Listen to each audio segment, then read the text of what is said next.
Hallelujah. ದೇವರ ಪರಿಶುದ್ಧ ನಾಮಕ್ಕೆ ಸ್ತೋತ್ರವನ್ನು ಸಲ್ಲಿಸುತ್ತಾ ಈ ಸಮಯದಲ್ಲಿ ದೇವರ ವಾಕ್ಯವನ್ನು ಧ್ಯಾನಿಸೋಣ. ಕರ್ತನಲ್ಲಿ ಪ್ರಿಯರೇ, ಆದಿಕಾಂಡ 37ನೇ ಅಧ್ಯಾಯ 4ನೇ ವಚನದಿಂದ ಕೆಲವು ವಚನ ನೋಡಿಕೊಳ್ಳೋಣ. ಅವನ ಅಣ್ಣ ತಮ್ಮಂದಿರು, ನಮ್ಮ ತಂದೆ ತನ್ನ ಎಲ್ಲಾ ಮಕ್ಕಳಿಗಿಂತಲೂ ಇವನನ್ನೇ ಹೆಚ್ಚಾಗಿ ಪ್ರೀತಿಸುತ್ತಾನೆಂದು ನೋಡಿ ಯೋಸೇಫನನ್ನು ಹಗೆ ಮಾಡಿ ಅವನೊಡನೆ ಸ್ನೇಹ ಭಾವದಿಂದ ಮಾತಾಡಲಾರದೆ ಹೋದರು. ಹಲ್ಲೆಲೂಯ. ತಂದೆ ತಾಯಿ ಯಾವಾಗ್ಲೂ ಯಾರು ತಂದೆ ತಾಯಿ ಮಾತುಗಳನ್ನು ಕೇಳಿ ಅವರ ಮಾತಿನ ಪ್ರಕಾರ ನಡೀತಾರೋ ಅವರನ್ನು ಬಹಳಷ್ಟು ಪ್ರೀತಿ ಮಾಡುತ್ತಾರೆ ಎಂಬುದಾಗಿ ನೋಡುತ್ತೇವೆ. ಕರ್ತನಲ್ಲಿ ಪ್ರಿಯರೇ, ಯೋಸೇಫನು ಚಿಕ್ಕವನಿರುವಾಗಲೇ ತಾಯಿಯನ್ನು ಕಳೆದುಕೊಂಡಿದ್ದ. ಯಾಕೋಬನು ಯೋಸೇಫನನ್ನು ಬಹಳಷ್ಟು ಪ್ರೀತಿ ಮಾಡ್ತಾ ಇದ್ದನು. ಎಲ್ಲಾ ಮಕ್ಕಳಿಗಿಂತ ಯೋಸೇಫನನ್ನು ಬಹಳಷ್ಟು ಪ್ರೀತಿ ಮಾಡಿ ಯೋಸೇಫನಿಗೆ ಒಂದು ವಿಶೇಷವಾದಂತ ವಸ್ತ್ರವನ್ನು, ನಿಲುವಂಗಿಯನ್ನು ಹೊಲಿಸಿ ಅವನಿಗೆ ಹಾಕಿದ್ದನು ಎಂಬುದಾಗಿ ನೋಡುತ್ತೇವೆ. ಕರ್ತನಲ್ಲಿ ಪ್ರಿಯರೇ, ಯೋಸೇಫನು ಚಿಕ್ಕಂದಿನಿಂದ ತಂದೆಯನ್ನು ಬಹಳಷ್ಟು ಪ್ರೀತಿಸಿ ತಂದೆ ಮಾತಿನ ಪ್ರಕಾರ ನಡೀತಕ್ಕಂಥವನು. ಆದರೆ ತನ್ನ ಸ್ವಂತ ಮನೆಯಲ್ಲಿಯೇ ತನ್ನ ಅಣ್ಣಂದಿರೇ, ತನ್ನ ಮನೆಯಲ್ಲಿ ವಾಸ ಮಾಡ್ತಕ್ಕಂಥ ಅಣ್ಣ ತಮ್ಮಂದಿರೇ ಅವನನ್ನು ದ್ವೇಷ ಮಾಡುತ್ತಾ ಇದ್ದರು. ಯಾಕೆ ಎನ್ನುವುದಾದರೆ ಯೋಸೇಫನು ಬಹಳಷ್ಟು ಒಳ್ಳೆಯ ಮಗನಾಗಿದ್ದನು. ಅವರು ಏನಾದರೂ ಕೆಟ್ಟ ಕೆಲಸ ಮಾಡುವಾಗ ಅವನು ತಂದೆಗೆ ತಿಳಿಸುತ್ತಿದ್ದನು. ಒಂದು ವೇಳೆ ಅಣ್ಣ ತಮ್ಮಂದಿರು ಈ ತರ ಕೆಟ್ಟ ಕೆಲಸ ಮಾಡುತ್ತಾ ಇದ್ದಿದ್ದಾರೆ ಎಂದು ತಂದೆಗೆ ತಿಳಿಸ್ತಾ ಇದ್ದನು. ಈ ರೀತಿಯಾಗಿ ಮಾಡುವಾಗ ಅವನ ಅಣ್ಣಂದಿರು ಅವನನ್ನು ಬಹಳಷ್ಟು ಹಗೆ ಮಾಡುತ್ತಾ ಇದ್ದರು ಎಂಬುದಾಗಿ ನೋಡುತ್ತೇವೆ.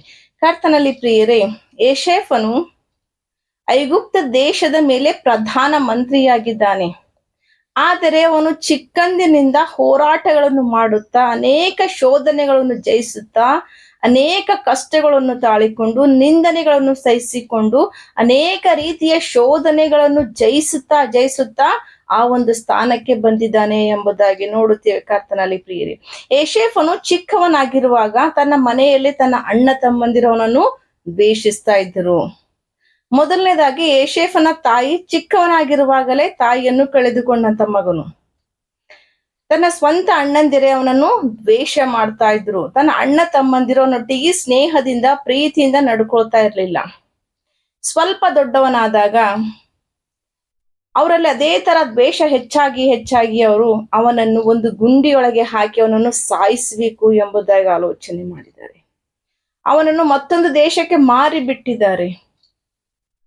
ಈ ಒಂದು ಅನೇಕ ಕಷ್ಟಗಳನ್ನು ತಾಳಿಕೊಂಡು, ಅನೇಕ ಶ್ರಮೆಗಳನ್ನು ತಾಳಿಕೊಂಡು, ಅನೇಕ ನಿಂದನೆಗಳನ್ನು ತಾಳಿಕೊಂಡು ಯೋಸೇಫನು ಆದಾಗ್ಯೂ ಸಹ ಪರಿಶುದ್ಧನಾಗಿದ್ದನು ಎಂಬುದಾಗಿ ನೋಡುತ್ತೇವೆ. ಅವನು ದೇವರ ಮೇಲೆ ನಂಬಿಕೆ ಇಟ್ಟಿರುವಾಗ ಯೋಸೇಫನೊಟ್ಟಿಗೆ ಏಸು ಇದ್ದಿದ್ದಾನೆ. ಯೋಸೇಫನೊಟ್ಟಿಗೆ ಏಸು ಇದ್ದಿದ್ದಕ್ಕಾಗಿ ಯಾವ ದೇಶಕ್ಕೆ, ಯಾವ ಜನರಿಗೆ ಆತನನ್ನು ಮಾರಿ ಬಿಟ್ಟಿದ್ದರೋ ಅದೇ ದೇಶದಲ್ಲಿ ಪ್ರಧಾನ ಮಂತ್ರಿಯಾಗಿ ದೇವರವನನ್ನು ಮಾಡಿದ್ದಾನೆ. ಲೋಕದವರ ಕಡೆಯಿಂದ ಅನೇಕ ಕಷ್ಟಗಳು ನಮಗೆ ಸಂಭವಿಸುತ್ತವೆ. ಆದರೆ ನಾವು ಭಯಪಡದಂತೆ, ನಾವು ಬಿದ್ದು ಹೋಗದಂತೆ, ಕುಗ್ಗಿ ಹೋಗದಂತೆ, ಕಣ್ಣೀರು ಸುರಿಸದಂತೆ ಯೋಸೇಫನನ್ನು ಜ್ಞಾಪಕ ಮಾಡಿಕೊಳ್ಳಬೇಕು. ಯೋಸೇಫನು ಚಿಕ್ಕಂದಿನಿಂದ ಎಷ್ಟು ಕಷ್ಟವನ್ನು ಸಹಿಸಿಕೊಳ್ತಾ ಬಂದಿದ್ದಾನೆ. ಎಲ್ಲರೂ ಅವನನ್ನು ದ್ವೇಷಿಸ್ತಾ ಇದ್ದಾರೆ, ತಂದೆಯೊಬ್ಬನು ಮಾತ್ರ ಅವನನ್ನು ಪ್ರೀತಿಸ್ತಾ ಇದ್ದನು. ಪ್ರೀತಿ ಮಾಡ್ತಕ್ಕಂಥ ತಾಯಿ ಕೂಡ ಅವನಿಗಿರ್ಲಿಲ್ಲ. ಆದರೂ ಕೂಡ ದೇವರ ಮೇಲೆ ನಂಬಿಕೆ ಇಟ್ಟು ಒಳ್ಳೆಯವನಾಗಿಯೇ ಇದ್ದಿದ್ದಾನೆ ಎಂಬುದಾಗಿ ನೋಡುತ್ತೇವೆ. ಕರ್ತನಲ್ಲಿ ಪ್ರಿಯರೇ, ಅವನನ್ನು ಅನ್ಯ ದೇಶಕ್ಕೆ ಮಾರಿ ಬಿಟ್ಟಿದ್ದಾರೆ ಎಂಬುದಾಗಿ ನೋಡುತ್ತೇವೆ. ಅವನನ್ನು ಮಾರಿ ಬಿಟ್ಟಾಗೂ ಸಹ ಅವನು ತಪ್ಪು ಮಾಡಲಿಲ್ಲ, ಪಾಪ ಮಾಡಲಿಲ್ಲ. ದೇವರಿಗೆ ವಿರೋಧವಾಗಿ ಅವನು ಜೀವಿಸದಂತೆ ತನ್ನ ಯೌವನ ಪ್ರಾಯದಲ್ಲಿ ದೇವರಿಗೆ ಮಹಿಮೆ ಪಡಿಸುವಂತ ಮಗನಾಗಿದ್ದಾನೆ.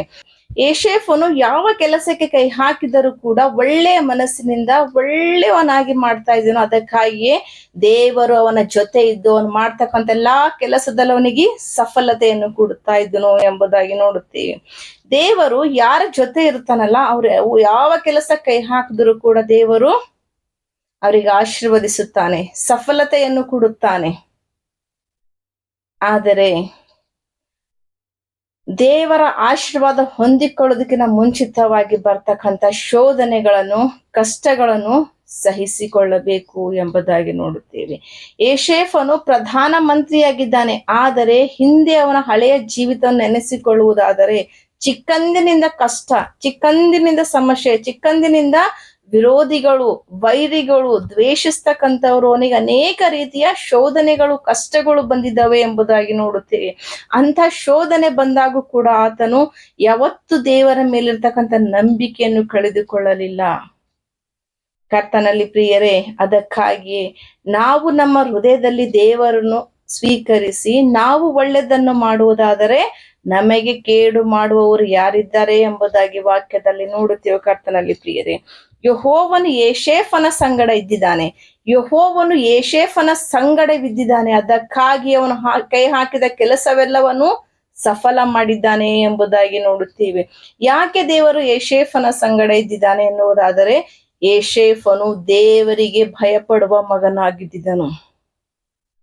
ಯೇಷೇಫನು ಪಾಪವನ್ನು ಹೇಸಿಕೊಳ್ತಕ್ಕಂಥ ಮಗನಾಗಿದ್ದನು. ಯೇಷೇಫನು ತನ್ನ ಅಣ್ಣ ತಮ್ಮಂದಿರನ್ನು ಪ್ರೀತಿಸುವಂತವನಾಗಿದ್ದನು. ತನ್ನ ತಂದೆಯನ್ನು ಪ್ರೀತಿ ಮಾಡ್ತಕ್ಕಂಥವನಾಗಿದ್ದನು. ಅಂಥವನಾಗಿರುವುದರಿಂದಲೇ ದೇವರು ಯೇಷೇಫನ ಸಂಗಡವಿದ್ದು ಪ್ರತಿಯೊಂದು ಕಷ್ಟದಲ್ಲಿ, ಪ್ರತಿಯೊಂದು ಸಮಸ್ಯೆದಲ್ಲಿ ಯೇಷೇಫನಿಗೆ ಸಹಾಯಕನಾಗಿದ್ದು, ಅವನು ಯಾವ ಕೆಲಸಕ್ಕೆ ಕೈ ಹಾಕಿದರು, ಯಾವ ಆಲೋಚನೆ ಮಾಡಿದರು, ಅದೆಲ್ಲವನ್ನು ಸಫಲ ಮಾಡುತ್ತಾ ಇದ್ದನು ಎಂಬುದಾಗಿ ನೋಡುತ್ತೇವೆ. ಕರ್ತನಲ್ಲಿ ಪ್ರಿಯರೇ, ಇವತ್ತು ನಾವು ಅನೇಕ ಸಾರಿ ಅನೇಕ ಕೆಲಸಗಳನ್ನು ಮಾಡ್ಬೇಕಂತ ಆಲೋಚನೆ ಮಾಡುತ್ತೇವೆ, ಆದ್ರೆ ನಷ್ಟವಾಗ್ತೀವಿ. ಅನೇಕ ಸಾರಿ ಅನೇಕ ರೀತಿಯಿಂದ ಏನೋ ಕೆಲಸ ಮಾಡ್ಬೇಕು, ಬಿಸ್ನೆಸ್ ಮಾಡ್ಬೇಕು, ಅಥವಾ ಜಾಬ್ ಮಾಡ್ಬೇಕು, ಏನೋ ಒಂದು ಆಲೋಚನೆ ಮಾಡ್ತೇವೆ. ಅದರ ಪ್ರತಿಯೊಂದರಲ್ಲಿ ನಾವು ಸೋಲನ್ನು ಕಾಣುತ್ತಾ ಇರುತ್ತೇವೆ. ಯಾಕೆ ಎನ್ನುವುದಾದರೆ, ನಮ್ಮಲ್ಲಿ ಪರಿಶುದ್ಧತೆ ಇಲ್ಲ. ನಮ್ಮಲ್ಲಿ ಪರಿಶುದ್ಧತೆ ಇಲ್ಲದಕ್ಕಾಗಿಯೇ ದೇವರು ನಮ್ಮ ಜೊತೆ ಇಲ್ಲ. ಅದಕ್ಕಾಗಿಯೇ ನಾವು ಮಾಡ್ತಕ್ಕಂಥ ಕೆಲಸದಲ್ಲಿ ನಾವು ಜಯವನ್ನು ಕಾಣುತ್ತಾ ಇಲ್ಲ. ನಾವು ಯೇಷೇಫನ ಹಾಗೆ ಪರಿಶುದ್ಧರಾಗಿ ನೀತಿವಂತರಾಗಿ ಬದುಕುವುದಾದರೆ, ಯೇಷೇಫನೊಟ್ಟಿಗಿದ್ದಂತ ದೇವರು ಈ ದಿನ ನಿನ್ನ ಜೊತೆ ಇರುತ್ತಾನೆ, ಈ ದಿನ ನನ್ನ ಜೊತೆ ಇರುತ್ತಾನೆ, ಈ ದಿನ ವಾಕ್ಯ ಕೇಳ್ತಕ್ಕಂಥ ಪ್ರತಿಯೊಂದು ಮಕ್ಕಳೊಟ್ಟಿಗಿರುತ್ತಾನೆ. ಅದಕ್ಕಾಗಿ ಕರ್ತನಲ್ಲಿ ಪ್ರಿಯರೇ, ದೇವರ ವಾಕ್ಯವನ್ನು ಕಾಯ್ಕೊಂಡು ದೇವರ ವಾಕ್ಯದ ಅನುಸಾರವಾಗಿ ನಡೆಯುವುದಾದರೆ, ಎಂತ ಕಷ್ಟಗಳು ಬಂದರು, ಸಮಸ್ಯೆಗಳು ಬಂದರು, ಯಾವ ಪರಿಸ್ಥಿತಿಯಲ್ಲಿ ನೀನಿದ್ದರೂ ದೇವರು ನಿನಗೆ ಜಯವನ್ನು ಕೊಡಲು ಶಕ್ತನಾಗಿದ್ದಾನೆ ಎಂಬುದಾಗಿ ನೋಡುತ್ತೇವೆ. ದಾನಿಯೇಲನು ಪರಿಶುದ್ಧನಾಗಿದ್ದನು, ಅದಕ್ಕಾಗಿ ದೇವರು ಅವನ ಜೊತೆಯಾಗಿದ್ದನು. ಯೆರೆಮೀಯನು ಪರಿಶುದ್ಧನಾಗಿ ಬದುಕಿದ್ದನು, ಅದಕ್ಕಾಗಿಯೇ ದೇವರು ಅವನ ಜೊತೆ ಇದ್ದಿದ್ದಾನೆ. ಶಾದ್ರಾಕ್, ಮೇಷಕ್, ಅಬೇದ್ನೆಗೋ ಅವರು ಪರಿಶುದ್ಧರಾಗಿ ಬದುಕಿದ್ದಾರೆ, ಅದಕ್ಕಾಗಿಯೇ ಅವರು ಬೆಂಕಿಯಲ್ಲಿ ಹಾಕಲ್ಪಟ್ಟರು ಸಹ ಅವರಿಗೆ ಆ ಬೆಂಕಿ ತಾಗದಂತೆ, ಬೆಂಕಿಯ ಒಂದು ವಾಸನೆ ಕೂಡ ಅವರ ವಸ್ತ್ರಕ್ಕೆ ತಗಲದಂತೆ ದೇವರು ಅವರನ್ನು ಸುರಕ್ಷಿತವಾಗಿ ಆ ಬೆಂಕಿಯಿಂದ ಹೊರ ಬರುವಂತೆ ಮಾಡಿದ್ದಾನೆ. ಕರ್ತನಲ್ಲಿ ಪ್ರಿಯರೇ, ನಾವು ನಮ್ಮ ಪರಿಶುದ್ಧತೆಯನ್ನು ಕಾಪಾಡಿಕೊಳ್ಳಬೇಕು. ಯಾಕೆಂದರೆ ದೇವರು ಪರಿಶುದ್ಧನಾಗಿದ್ದಾನೆ. ನೀನು ಪರಿಶುದ್ಧನಾಗಿರುವುದಾದರೆ, ನೀನು ಪಾಪವನ್ನು ಹೇಸಿಕೊಳ್ಳುವವನಾಗಿರುವುದಾದರೆ, ನೀನು ಈ ಲೋಕದ ಮಾಲಿನ್ಯಕ್ಕೆ ಅಂಟಿಕೊಳ್ಳದಂತೆ ಇರುವುದಾದರೆ, ದೇವರು ಈ ದಿನ ನಿನ್ನ ಜೊತೆ ಇದ್ದು ನಿನ್ನ ಪ್ರತಿಯೊಂದು ಕೆಲಸದಲ್ಲಿ ಸಫಲತೆಯನ್ನು ಕೊಡುತ್ತಾನೆ. ನಿನಗೆ ಹಾಗೆ ಮಾಡ್ತಕ್ಕಂಥವ್ರು ಎಷ್ಟೇ ಜನ ವೈರಿಗಳಾಗಿರ್ಬೋದು, ಎಂತ ರೀತಿಯಿಂದ ಸೈತಾನ ಬಂದು ನಿಮಗೆ ಶೋಧಿಸ್ತಾ ಇರ್ಬೋದು, ಆದರೆ ದೇವರ ವಾಕ್ಯ ಹೇಳ್ತಾ ಇದೆ, ಚಿಕ್ಕಂದಿನಿಂದ ಯೇಷೇಫನಿಗೆ ದ್ವೇಷ ಮಾಡಿರ್ತಕ್ಕಂಥ ಅಣ್ಣ ತಮ್ಮಂದಿರು ಒಂದು ದಿನ ಬಂದು ಅವನ ಮುಂದೆ ಮೊಳಕಾಲೂರಿ ಭಿಕ್ಷೆಯನ್ನು ಕೇಳುತ್ತಾ ಇದ್ದಾರೆ, ದವಸವನ್ನು ಕೇಳುತ್ತಾ ಇದ್ದಾರೆ ಎಂಬುದಾಗಿ ನೋಡುತ್ತೇವೆ. ಆ ದಿನ ಯೇಷೇಫನೊಟ್ಟಿಗಿದ್ದಂತ ದೇವರು ಈ ದಿನ ನಿನ್ನೊಟ್ಟಿಗಿದ್ದಾನೆ, ಈ ದಿನ ನಿನ್ನೊಟ್ಟಿಗೆ ಮಾತಾಡುತ್ತಾ ಇದ್ದಾನೆ. ನೀನು ಯೇಷೇಫನ ಹಾಗೆ ಪಾಪವನ್ನು ಹೇಸಿಕೊಳ್ಳುವುದಾದರೆ, ಪರಿಶುದ್ಧನಾಗಿ ಬದುಕುವುದಾದರೆ, ಆ ದಿನ ಯೇಷೇಫನೊಟ್ಟಿಗಿದ್ದು ಅವನ ಕೆಲಸದಲ್ಲಿ ಅವನಿಗೆ ಸಹಾಯಕನಾಗಿ ಅವನಿಗಿರ್ತಕ್ಕಂಥ ಎಲ್ಲವನ್ನು ಆಶೀರ್ವದಿಸಿದಂತ ದೇವರು ಈ ದಿನ ನಿನ್ನನ್ನು ಆಶೀರ್ವದಿಸಲು ಶಕ್ತನಾಗಿದ್ದಾನೆ.